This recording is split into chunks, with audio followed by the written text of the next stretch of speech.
Now, let us come to deemed property. There was a question that was asked with regard to the premiums and the interests. Ne? Now let's deal with it here. Under deemed property, we said we are going to reflect the policies that have matured only. The Estate Duty Act says not all matured policies are dutiable. There are those that are exempt from estate duty. Ne? Yes. Which ones are those? Which ones are those? Don't worry. Don't think about them. The Estate Duty Act will tell us which ones are exempt. Ne? And let us see which ones are exempt. I'll come back to this one. Just to deal with the policies that are exempt. I can still deal with them here. There are those policies that the Estate Duty Act tells us that they are exempt from estate duty. There are only 3 of them that we want you to know about.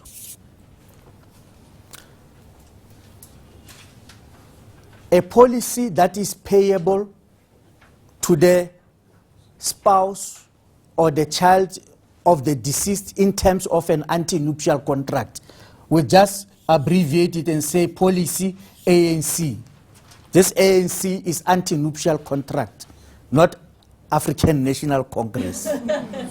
Ne? So if there is a policy that is payable to the spouse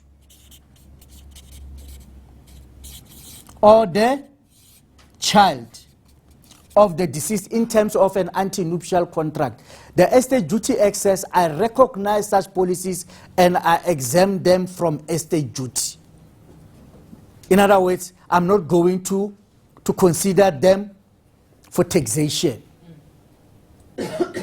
In the exam, when you find such a policy, ne, you are going to reflect it where?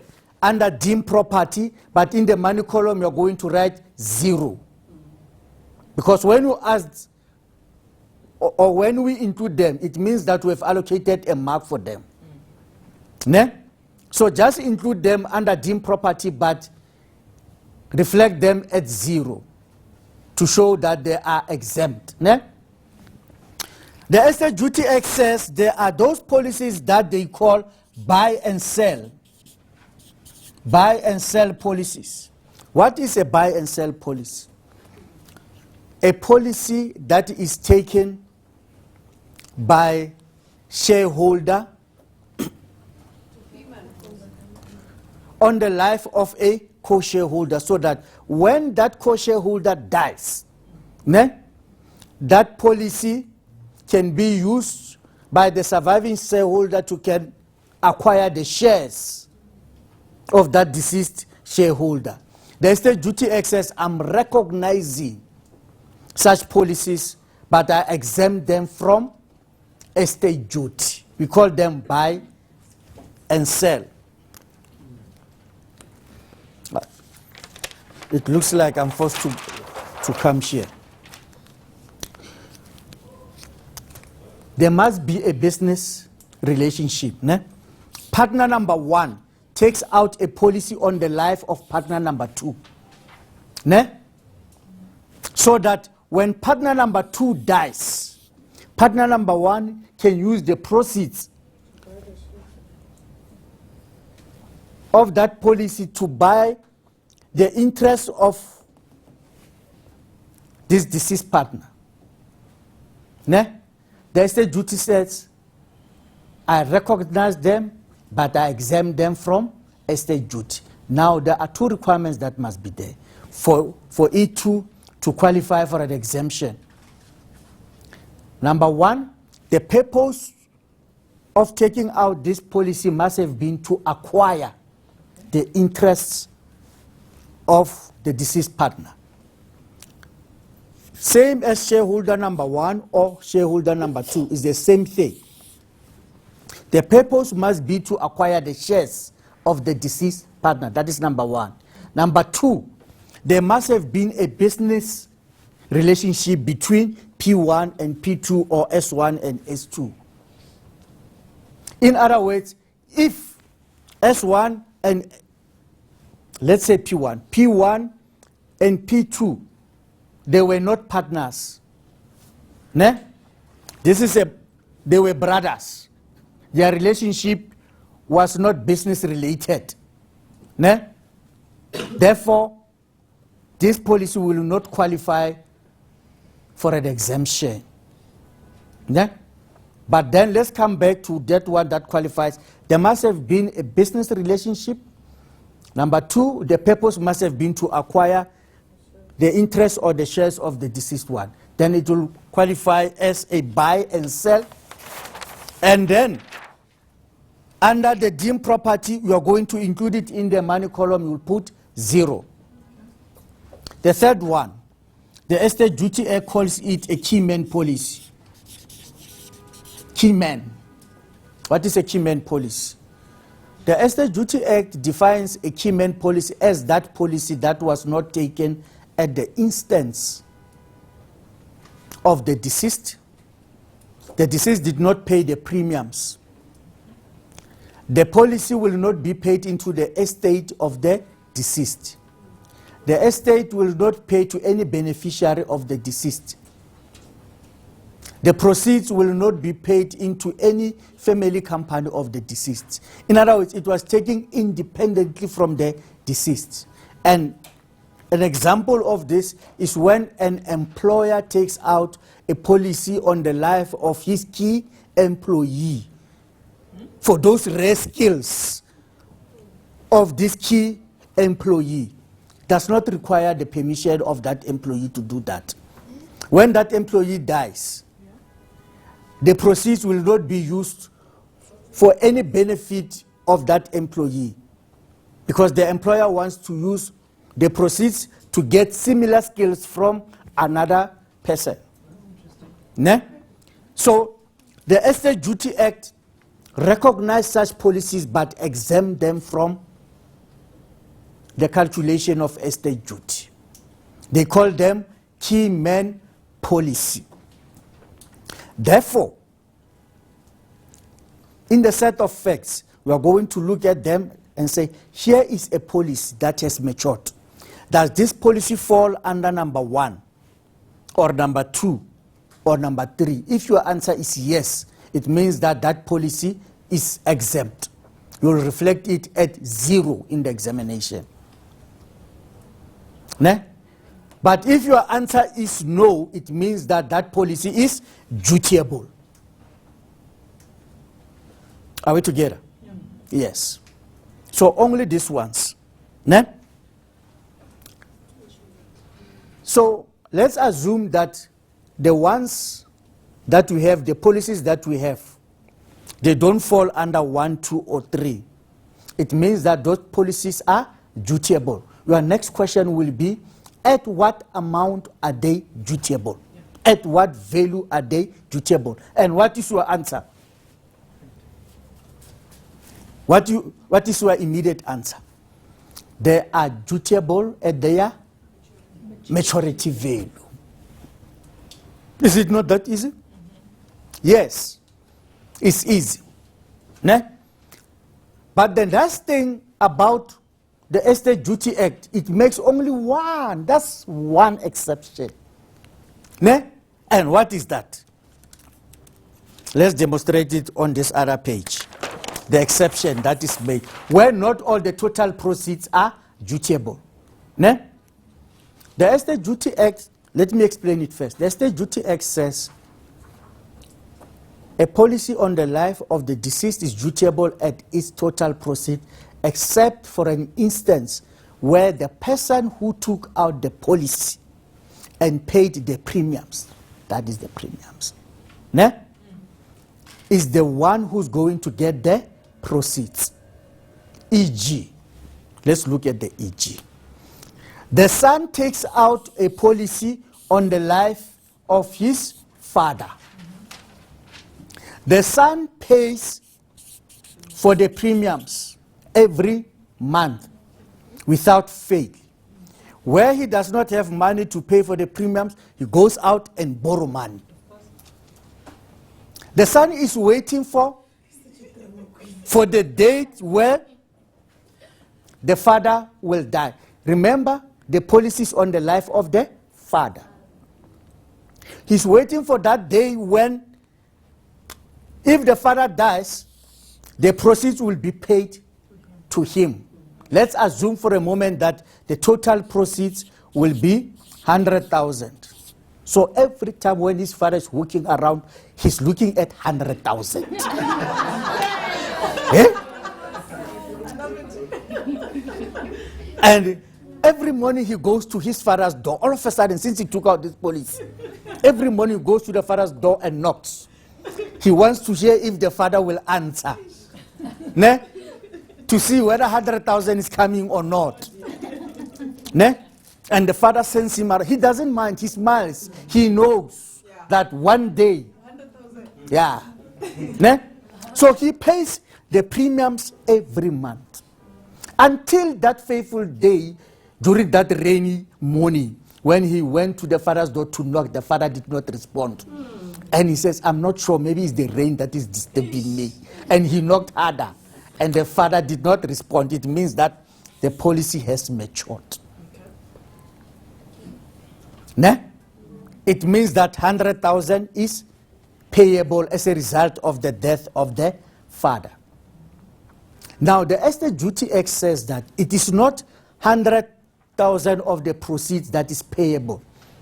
So here we see that the proceeds that is payable is 100,000. It's not 100,000 that will be reflected under deemed property. Ne? It will be 100,000 less the premiums that the S paid plus 6% interest on what? On the premiums. And let's assume for a moment that the premium plus 6% interest on the premiums, let's assume, is 20,000 when we calculate it. Therefore, in your money column, the amount that will be reflected will be 80,000, not 100,000. So we only deduct the premium plus 6% interest if the person who took out the policy is the one who's going to receive the proceeds. But if the son took out the policy on his father's life, so that when the father dies, the proceeds must be paid to his mother. If the proceeds have to be paid to his mother, will the exception apply here? No. Therefore, this policy will be dutiable at its maturity value, which is 100,000. So we only deduct the premium plus 6% interest if the policy was taken by the person who's going to get the proceeds. For the purpose of the exam, we won't ask you to calculate the premiums plus the interest. We'll calculate that for you. Are we together? Yes. So don't worry. I know that you and figures, hey. Ne? So we'll tell you that the premiums plus 6% interest on the premiums is 20,000, just like what we have done in the assignments. So this is the only time when we are going to deduct the premium plus 6% interest and only reflect the balance in your money column. And this we do where? Under deemed property. You show all this thing under deemed property here in the money column. Any question? You are fine with that? Yes, ma'am. On total assets, you said what you wrote there is the maximum of things that you can put there. Where does limited interest go to? Let's go to limited interest. I saw you that you want to come to the limited interest here. You can't wait for it. Ne? Remember, These are the adjustments that we have done. Then we're going to get to a subtotal of your total assets as per the liquidation account. Still under actual property. And still under actual property, you still have to determine what? The limited interest, if they form part of your set of facts. Still they are under actual property. Now let us deal with the calculation of the limited interest. We have dealt with the deemed property, actual property. We are left with this part. This one. Very easy. What is the limited interest? The fiduciary, assets, and usufruct. Are we together? Yeah. Let's see how the Estate Duty Act tells us we must deal with them. I'll come back to this part. Let's deal with the limited interest here. You are not getting lost, with all this. Okay. We are still under actual property, by the way. Under actual property, we have dealt with the total assets as per the liquidation account. And we have dealt with the adjustments. So we have the subtotal. Subtotal of the adjustments. That is number one. Number two, we are now dealing with the limited interest. Still under actual property. Still less. These are assets. Ladies and gentlemen, the only thing that I can help you with this part, it's not a difficult thing, is to show you how we calculate the limited interest. And how we use that table that is provided to us by the Estate Duty Act. How Estate Duty Act is so kind. How do we calculate the limited interest? You don't have to decide, no. The Estate Duty Act gives us the formula that we must use under Section 5.1b. Section 5.1b of the Estate Duty Act tells us or gives us the formula. Section 5.1b. Let us start with the fiduciary calculation. And what are we referring to? The fiduciary one. Remember that one that we have reflected in the Regulation 5.1d. 5.1g, by the way. Where A leaves the property to B so that when B dies, the property must go to C. A has died. We are now dealing with the estate of B. We said that when B died, the value of that asset is 148,000. We have reflected this way under Regulation 5.1g. The Estate Duty Act says the limited interest that were enjoyed by B that now passes on to C are regarded as an asset and they are dutiable. Therefore, what is dutiable is not the value of the asset. No. What is dutiable are the limited rights that were enjoyed by B that now passes on to C. Are we together, ladies and gentlemen? What is dutiable? The limited rights that were enjoyed by B that now passes on to C. Yeah? Isn't it that we know this amount from Regulation 5.1g? This is the market value as at the date of death of B. It is not this amount that is dutiable. That is what the Act is telling us. It's not me, man. Yeah? So we have to determine the limited interest that passes on to C. That amount is the one that is dutiable. How do we determine it? The Estate Duty Act gives us a formula. What is the formula provided to us by the Act? The Act says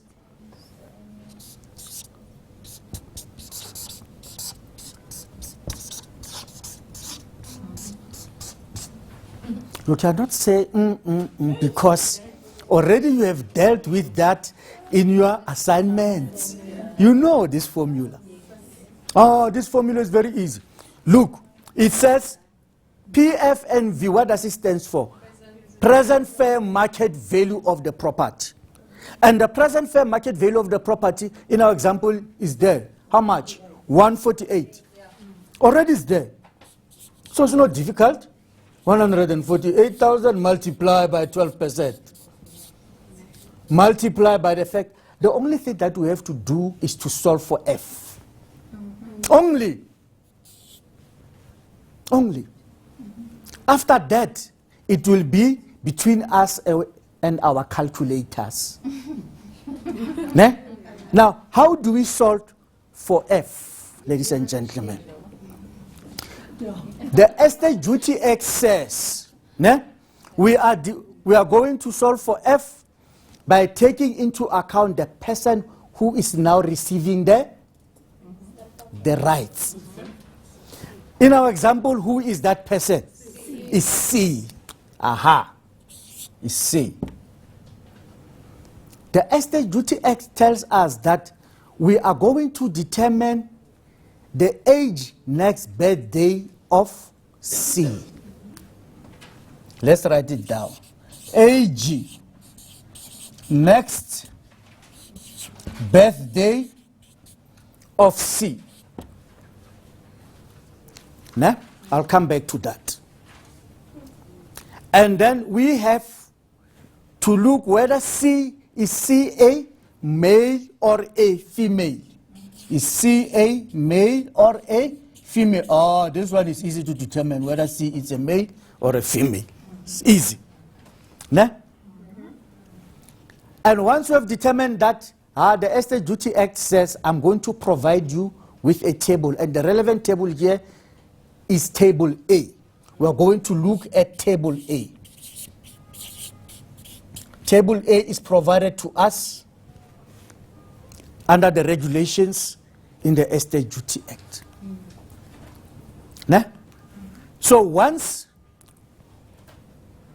we know the figure that is going to replace F, it will be 148,000 times 12% times the factor F, then we use that thing, then we calculate. Let's come back to age next birthday. What does it mean? It simply means that when B dies, what is the actual age of C with regard to the age, the years and the months? Yeah? Let's say when B dies, C is 19 years and 3 months. The age next birthday, C will be 20. That is all that it says.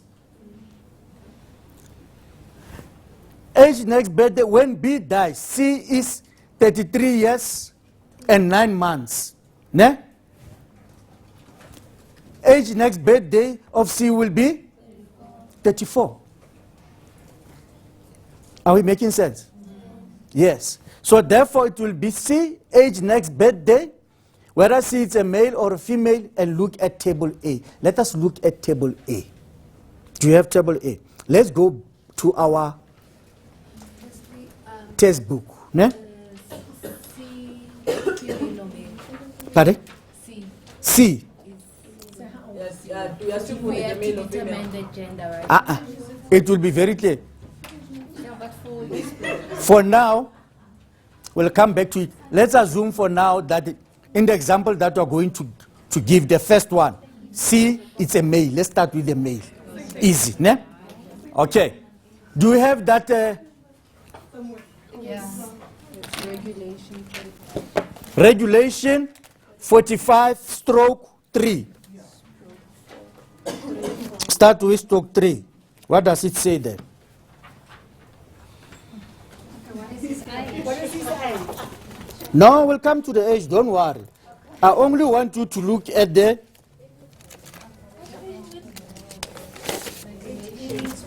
regulation.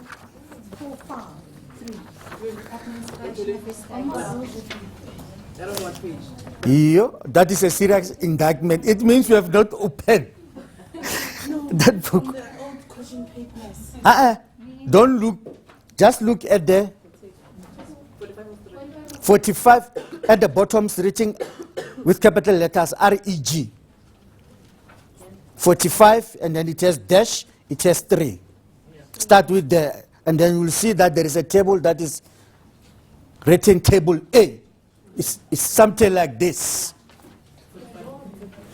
Do we all have this? If you don't have it, please stop us. Every one of us must have it. Don't be shy.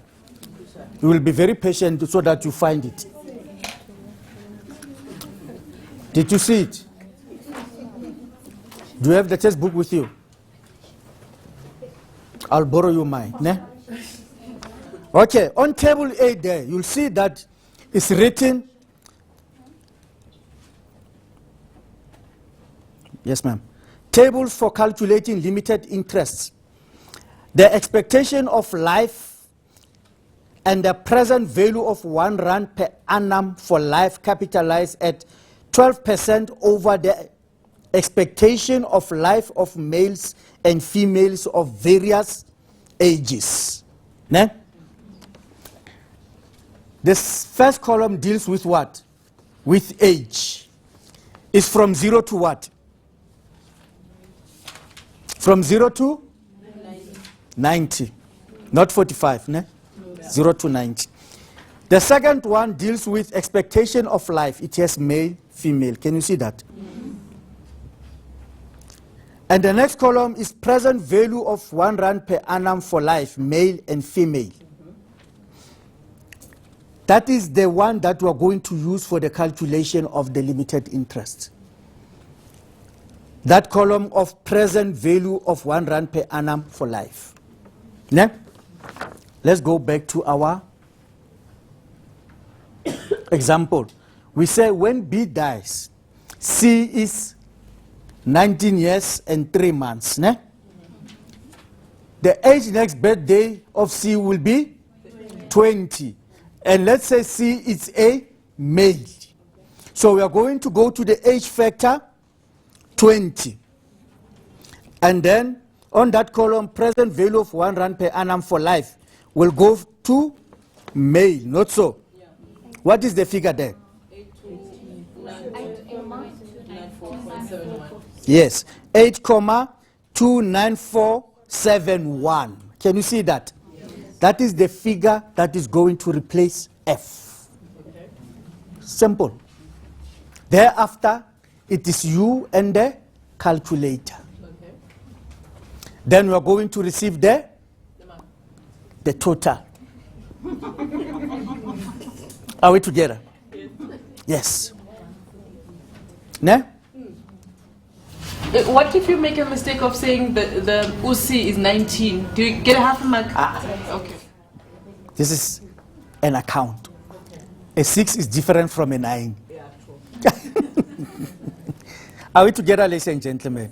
Yes. Let's say when when B dies, ne?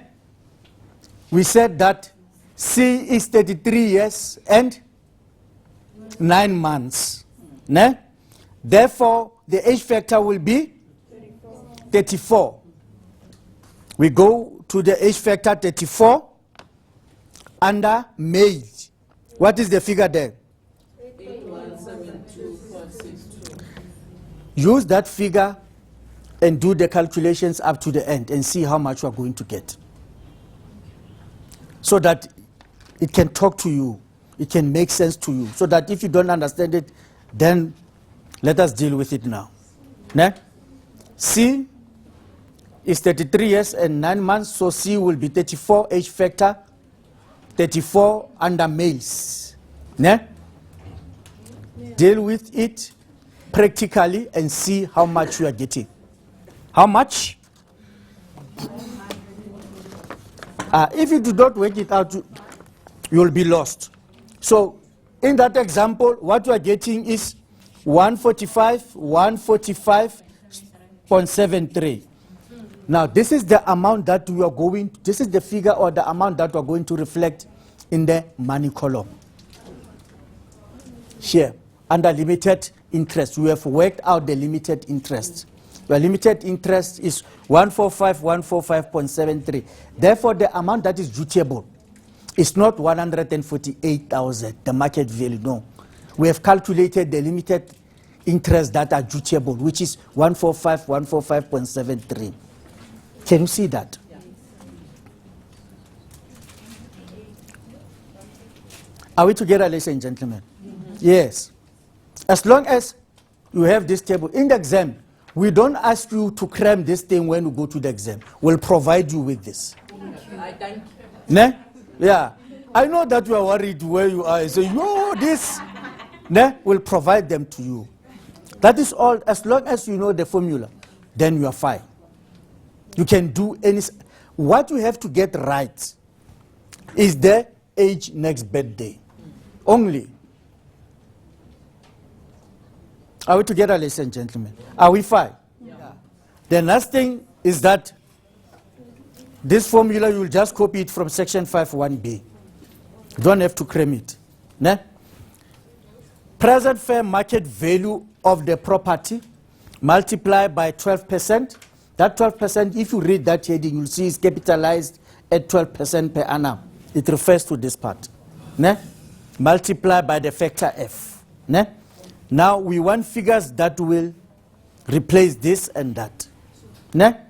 So the present fair market value of this property, already we have determined that in our regulation 5.1g, the fiduciary assets account is 148,000 when B died. So it's going to replace this figure. Are you fine with that? Yes. Multiply by 12%. Ours is to replace this F with the figure that is in that table. Okay. Ne? And how do we replace it? We consider the person who's going to now receive the rights, which is C. We say when B dies, because C is still alive, by the way. B is the one who has died. When B dies, how old is C at that day? Ne? In terms of the year and months. So we say C is 33 years and 9 months on the exact date of death of B. Then we'll use the formula and say, okay, if that's the case, what will be the age next birthday of C? In other words, when C calls us for a bride for his birthday party, how old will he be? He will be 34. Ne? And then we know that C is a male because his name is John. Ne? And that, then we go there. To that table, we look at the first column, which is the age factor. Yes. Our age factor will be 34. Ne? Then you go to that column that says expectation of life. Yes. And then you look at the figure under males, age 34, and you look under males. What is the figure that we're seeing there?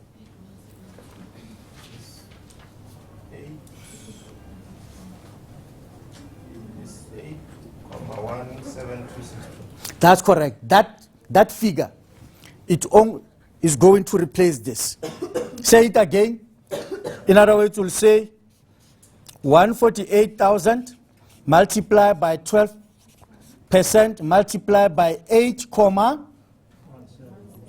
17. Pardon? 17? 17262. And then you do your calculations with your calculator until you arrive at this figure.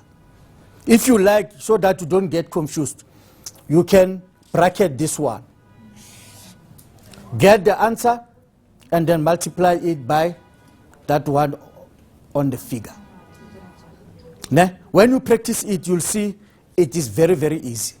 As long as you get that formula right. This is when we calculate the limited interest of a fiduciary. Are we together? Yes. It just needs practice. Okay. Do you want us to do also for the Usufruct? Okay. Let us show, I just want to show you, it's more or less the same with this one. Ne? But as long as you get the formula right. Ne? Let's see what the formula is. It's the calculation of the limited interest.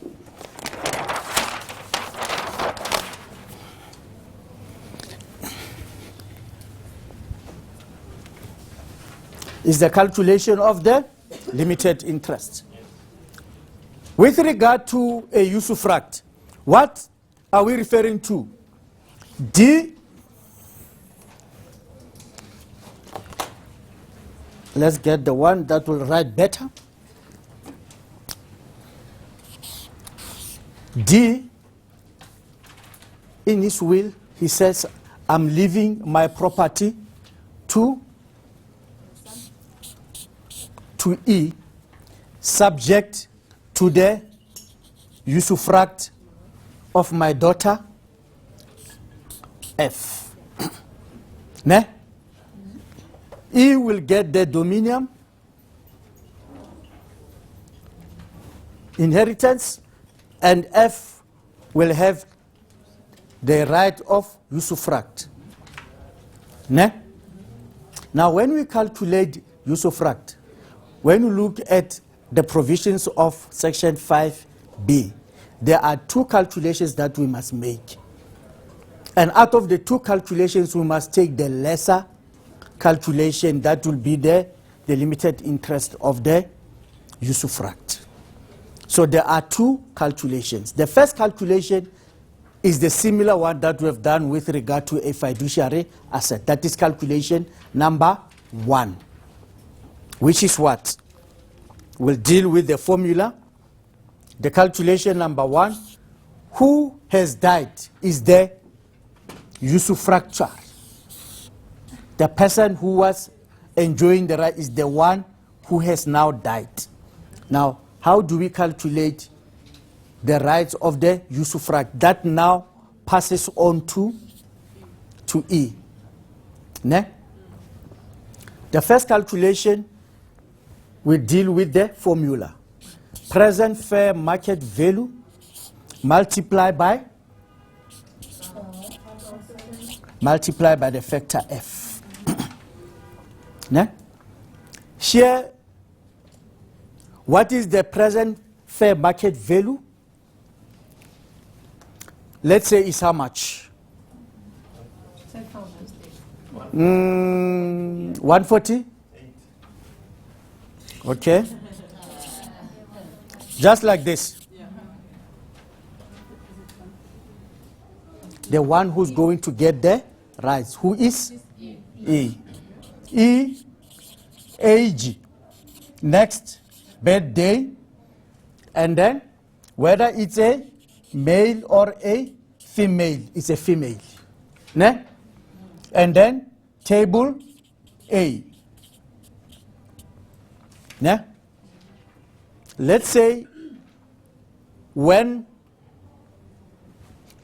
we have calculated the age. Ne? E is 29 years and 6 months. Age, next birthday will be 30. So let's determine that the age next birthday will be 30 then. Then we go to the table. Ne? On the table, which is the figure that is going to replace F? 8,281,70. And we do the calculation up to the end. That is the first part of the calculation of the limited interest. Ne? Remember, we have to do, there is a second proviso to section 5.1b. Let's deal with the second proviso. When we deal with the second, then we move to, are you calculating? You'll get your answer, Musne? Okay. Let's deal with the second proviso. Number 2. What is the formula there? There we have to look at what? Present fair market value of the property minus what? Minus the initial fair market value minus initial fair market value multiplied by 12% multiplied by the factor F of who? we want to determine the original bare dominium when A died. Ne? So when A died, who received the usufruct? Is E. Is F. F is the one who received the usufruct. So here we are going to use the age factor of F. Ne? And then we said that let's assume for a moment that the initial fair market value we said is how much? 148. Minus, let's say the initial fair market value is 250,000. Then minus 250,000 multiplied by 12%, multiplied by the factor F. Let's say F is a male. F is 51 years and 2 months. So the age next birthday of F will be how much? 52. So age factor is 52. And it's a male. What figure do we have here? 7,467,48. And we do our calculations. Ne? So we are going to get the amount here. We'll minus it from here. Then we get the bare dominium. Then the present fair market value minus the bare dominium will give us the answers to the second calculation. This is similar to what you have done in your question 2 of your assignment number 2 on module 2. Yeah. Ne? The only thing that you should know is the formula. Once you know the formula, everything becomes very easy. The lesser of your calculation number 2 and calculation number 1 is the one that is dutiable. Is it making sense? It just needs practice. Yeah. Do you want it in the exam? No. You don't want it? Is that what you are saying? That's a rhetorical question. Okay. Point noted. Ne? Point noted. But then you know how to calculate this thing. At least you have an idea. If you practice, then it will make sense to you. Yes. Are we together? Yeah. But don't worry. I've noted your point with regard to the exam. Ne? Okay. Then it means that we have calculated our gross value. The subtotal of our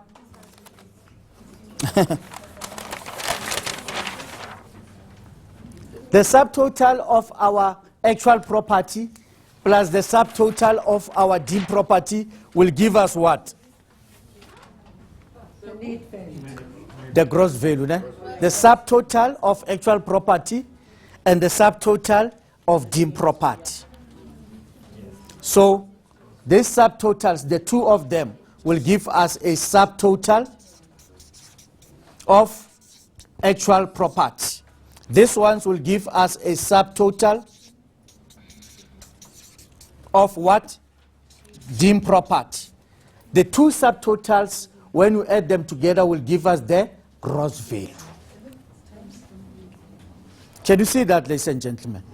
Yeah.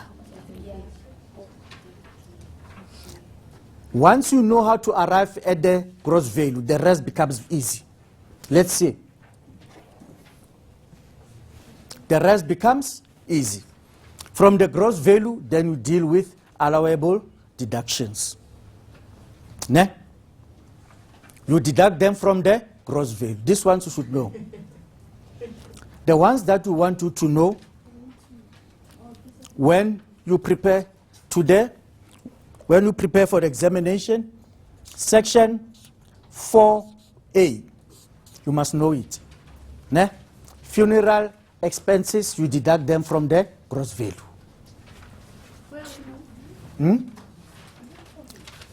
Yeah. I saw that you are going to be lost. They are keeping you very busy. Okay. Now we are dealing with allowable deductions that you should know for the purpose of the exam. Section 4A, funeral expenses. Section 4B, those are your claims in favor of the claims against the estate, liabilities. Ne? You must know section 4B. You must know section 4C. What are those? Administration expenses. Ne? You can read also section 4D. What is that? Administration expenses incurred for the purpose of estate duty. Section 4E is with regard to the deduction on foreign assets. Do you want any question regarding foreign assets? Oh, okay. You must know section 4H. Let's talk about section 4H. So what was the foreign things? E. Yes. Any bequest to a public benefit organization qualifies as a deduction for the purpose of estate duty under section 4H. Are we together? Any bequest to a public benefit organization. In other words, when the deceased made a will and say, I'm leaving 50,000 to SPCA or to my church or to the university. As long as it is a public benefit organization within the republic, I must emphasize that. Ne? If the deceased left 50,000 to the University of Oxford in England, it will not qualify as a deduction under section 4H. Deductions are welcome because they reduce the amount of duty that is payable. Are we together? Yes. Section 4H also includes a bequest to the government or to the municipality. Ne? Because of all these problems with regard to service delivery. You say, no, in my will I'm leaving 2.3 million to the municipality of Tshwane. Feels very strong. Ne? And then that will qualify as a deduction under section 4H. Ne? As long as the bequest is to a public benefit organization, in other words, to a religious institution, educational institution, to a charitable organization, it qualifies as a public benefit organization, and we're going to deduct it there. In examination, when we can give you such a question, but then the institution is outside the republic, include it, but in the money column, write 0. It means that we have allocated a mark for that. Ne? Okay. Then section 4 in brackets LA, very important. You remember that we have dealt with the matrimonial accrual claim in favor of the estate. But this is the one that is against the estate. Ne? So the Estate Duty Act says it qualifies also as a deduction under section 4LA. Ne? Just like it was an asset in favor of the estate, and we've included it under deemed property. If it is against the estate, it will qualify as a deduction under section 4LA. Look at it. Ne? The most important one, where the deceased was married, section 4Q. Section 4? Aha. Any bequest to the surviving spouse, any bequest to the surviving spouse qualifies as a deduction under this section. Ne? And what do we mean by that? In other words, the inheritance that goes to the spouse or a policy payable directly to a beneficiary will qualify as a deduction under section 4Q. Ne? Yeah. Where will you find the amount as an inheritance? From regulation 5.1E, the distribution account. You are tired, ne? Don't worry, we'll finish very soon. But know all these sections for the purpose of the exam. You deduct them from the gross value to arrive at the net value. What is 4A again, George? You'll find it in your notes. 4A, no? 4A, funeral expenses. Yeah. Ne? I see people are very tired now. Now, once you arrive at the net value, there is a further deduction of a primary rebate in the amount of 3.5 million. This amount is determined by the Minister of Finance. So don't calculate it yourself. You are not the Minister of Finance. Ne? So the primary rebate is standard, 3.5 million. Don't calculate it. And you write it in the exam under primary rebate. You'll see what we'll do to it. Don't calculate it. You calculate 3.5 million from your net value, then you arrive at the dutiable amount. Are we together? Yes. We have arrived at the dutiable amount using the provisions of the Act. Ne? From this amount, we have to determine actual duty payable. How are we going to determine it? We'll say from the dutiable amount, let's say our dutiable amount comes to 31 million. Let's say it comes to 31 million.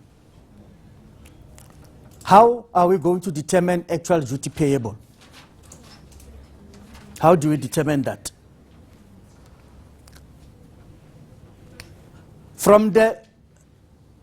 the first 30 million, ne, estate duty payable will be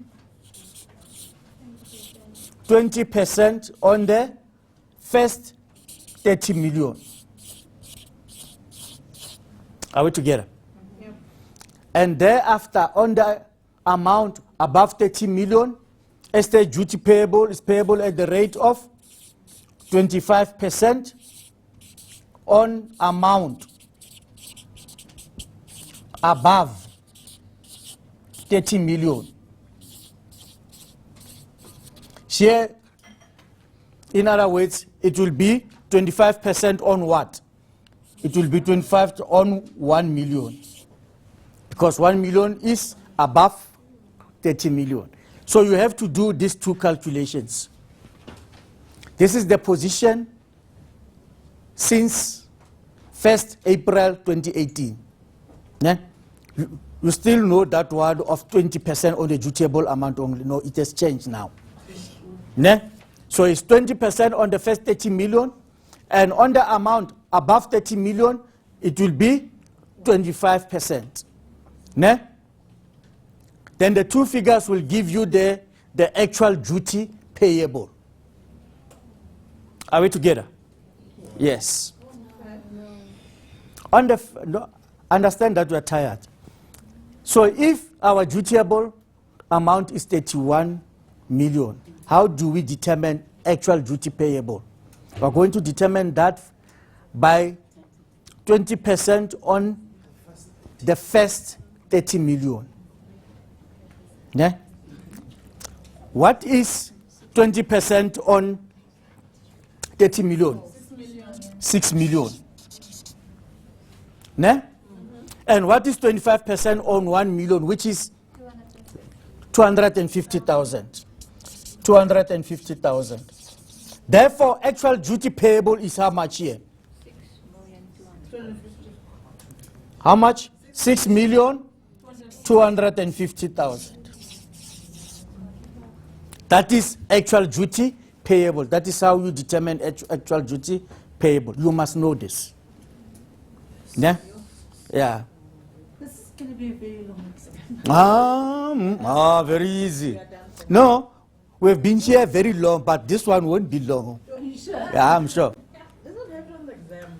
They won't be. Are we fine so far? The last part. The apology. You are not confused. You are tired. Be fair to yourself. How do we deal with an apportionment of estate duty?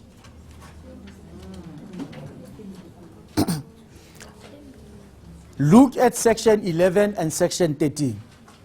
That deals with the apportionment of estate duty.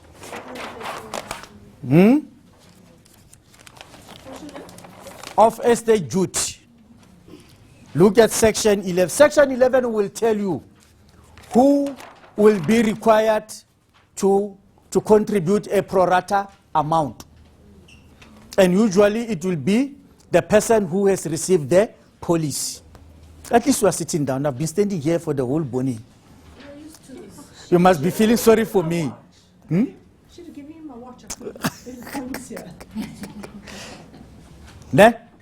Now, the one who has benefited from the deceased with regard to a policy is mentioned under section 11.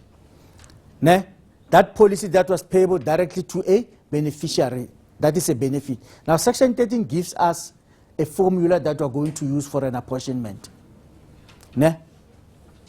And what is that the formula? Easy. It just says net benefit divided by the net value multiplied by the actual duty payable. By now we know what is the actual duty payable.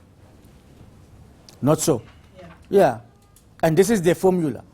By the net benefit, what are we referring to? To the policy. Let's say the policy that was payable to, let's say, the son of the deceased. That policy. Let's say the total proceeds was 40,000. For argument's sake. Divide by the net value of the estate. Let's assume for a moment that the net value of the estate is 4 million. Multiply by the actual duty payable. How much is actual duty payable? Let's come up with a figure.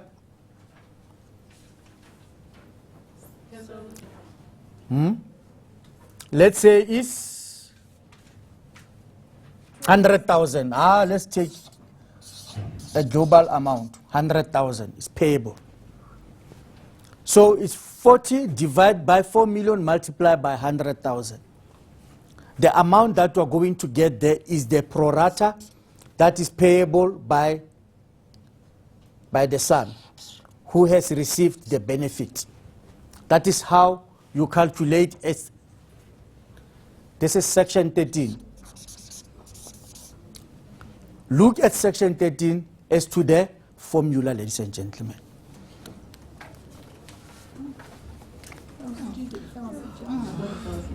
Calculator actually. 1,000? Yeah. 1,000 is the one. Yes. So 1,000, in other words, 1,000 is a pro rata contribution by the son. 1,000. Therefore, it means that the estate will be liable for 100,000 minus 1,000. How much is left? 99. 99,000 is the one that will be paid by the estate. Are we together? Yeah. Yes. Any question? Are you fine? Does it make a little bit easier? In the examination, ladies and gentlemen, we are not going to surprise you with anything because even now, we have agreed on some of the things. The thing that we have agreed, we have noted, me and Mr. Matsimele have noted them. I'll have you. And then we'll see. In the exam, you won't be surprised by anything. We have worked so hard so far with the two assignments. Ne? And with everything that we have covered, if you can go back to your assignment number 3, also on that part that deals with your self-assessment, and with the part B, and go to your assignment number 4, there's no way you'll fail this paper. Because we did not give you those things in order to punish you. Ne? Was just to motivate you to go through the study material. And we won't surprise you with everything that we have done today. Something will come out of it. So you won't go there and say, what is this? That question will not arise from you. Are we together, ladies and gentlemen? Okay.